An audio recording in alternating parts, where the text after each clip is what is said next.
चाचू आज जल्दी सो गए। हो ही नहीं सकता।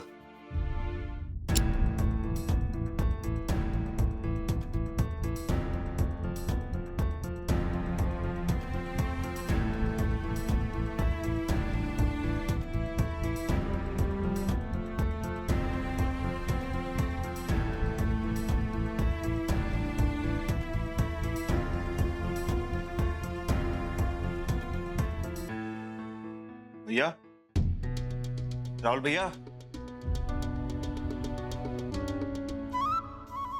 चुप कर।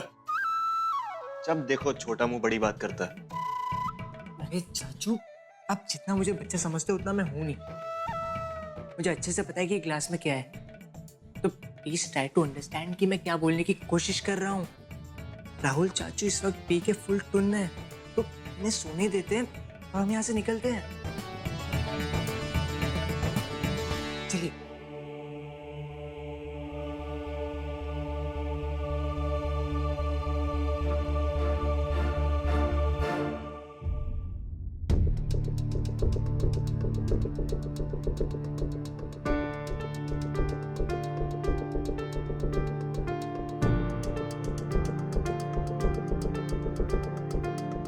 चाचू, अब क्या हुआ? भैया यूजुअली इतनी जल्दी सोते नहीं है इन स्पाइट ऑफ ड्रिंक, इसलिए आज थोड़ा वियर्ड लग रहा है।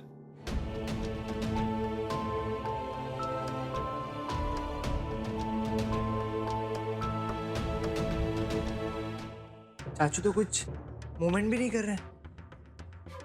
भैया? चाचू, राहुल भैया, राहुल चाचू उठिए। राहुल भैया, राहुल चाचू क्या हुआ है आपको? चाचू, भैया, चाचू, राहुल चाचू, राहुल चाचू उठिए। भैया उठिए, भैया, भैया, चाचू, राहुल भैया, क्या हुआ इनको?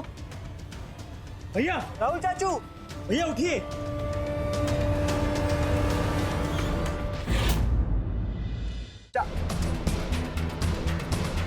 चाचू,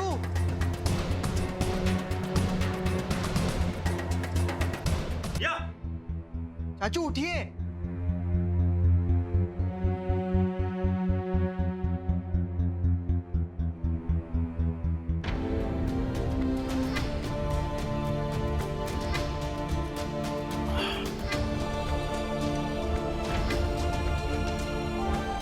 चाचू, क्या हुआ था आपको? क्या हुआ था? बेहोश कैसे हो गए थे आप?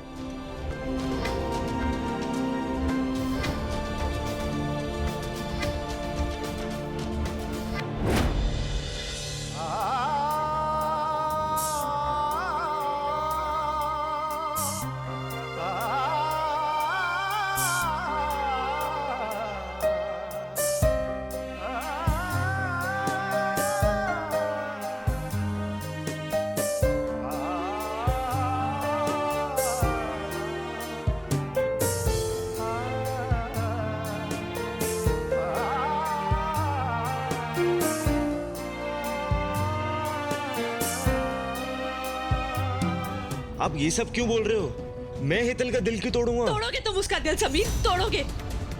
अगर तुम भी राहुल के ही भाई हो, राहुल ने जो तन्नू के साथ किया था, तुम भी मेरी बहन हेतल के साथ करोगे। एक सेकंड दी, आप राहुल भैया के बारे में कैसे जानती हैं? राहुल भैया के बारे में कभी इतनी डिटेल में तो बात की नहीं मैंने आपसे, एंड उनकी गर्लफ्रेंड के बारे में तो मैंने कभी बताया ही नहीं आपको।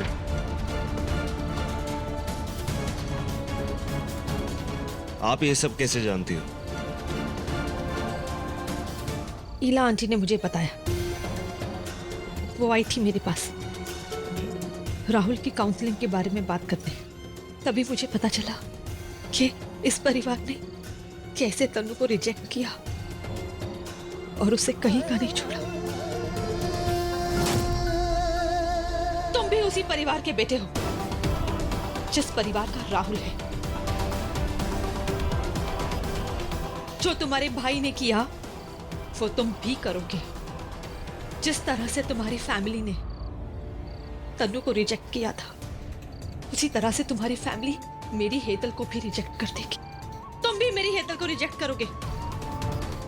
जिस तरह से राहुल ने तनु का साथ नहीं दिया था, उस तरह से तुम भी हेतल का साथ नहीं दोगी। जिस तरह से राहुल की फैमिली के कहने पर राहुल ने तनु को अकेला छोड़ दिया था, ठीक उसी तरह तुम भी मेरी हेतल को अकेला छोड़ दोगे और उसे कहीं का नहीं छोड़। मैं उसे कभी अकेला नहीं छोड़ूंगा, कभी नहीं। ये बात तो तुम्हारे भैया राहुल ने भी तनु से कही होगी ना, फिर भी छोड़ दिया उसे। तुम्हारी फैमिली ने मजबूर कर दिया था ना उसे। दीप, अब चीजें बदल चुकी हैं। क्या बदला है समीर? फैमिली तो वही है ना।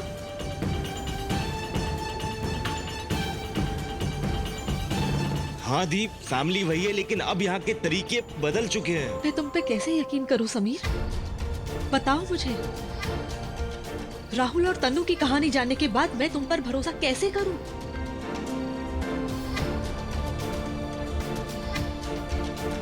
एक बड़ी बहन होने के नाते मेरा डर जायज है समीर। मेरी हेतल ने लाइफ में पहले ही बहुत दुख उठाए। मैं उसे ऐसे रास्ते पर कैसे चलने दूं जहां पर मुझे पहले से ही अंधेरा नजर आ रहा है? फूक कर चला तो छाछ भी फूक कर पीता है समीर। और यह तो मेरी बहन की लाइफ का सवाल है समीर। जो दर्द, जो तकलीफ मैंने सही है, उस दर्द की तरफ मैं अपनी बहन को कैसे धकेलूं? बोलो समीर। दीप, मैं आपका कंसर्न समझ सकता हूं, लेकिन दीप, आपको भी तो मेरी फीलिंग्स को समझना होगा ना। प्लीज दी, मुझ पर विश्वास कीजिए। मुझे तुम पे विश्वास था समीर, लेकिन राहुल की कहानी जानने के बाद मेरा विश्वास डगमगा गया है। राहुल और तनु की कहानी जानने के बाद कैसे विश्वास करूं समीर? तुम बताओ मैं क्या करूं समीर? बोलो समीर, बोलो मैं क्या करूं?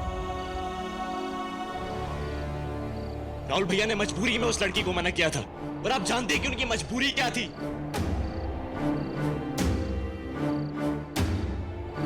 मेरे बाबूजी को उस वक्त हार्ट अटैक आया था।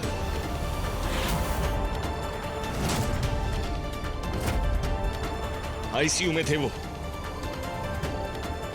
इसलिए मेरी मां ने उन्हें कसम दी थी। सिर्फ बापूजी की जान बचाने के लिए उन्होंने मां की बात मान ली और उस लड़की को मना कर दिया।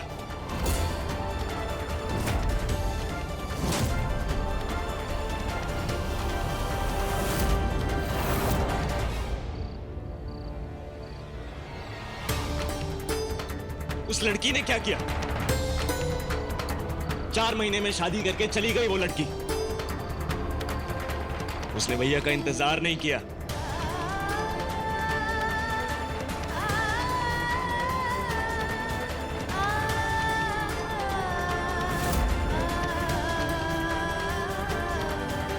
आज वो लड़की अपनी लाइफ में खुश है दी। और मेरे भैया आज भी उसकी याद में तड़पते हैं, रोते हैं, दिन रात गिल्ट में जी रहे हैं वो।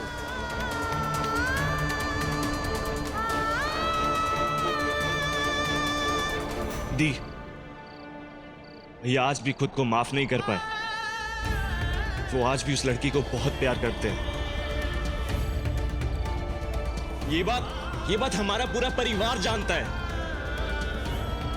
बापूजी भी जानते हैं, लेकिन कुछ नहीं कर पाए। उन्होंने तन्नू को राहुल भैया की जिंदगी से दूर तो कर दिया, लेकिन तन्नू को राहुल भैया के दिल से नहीं निकाल पाए, और ना ही कभी निकाल पाएंगे।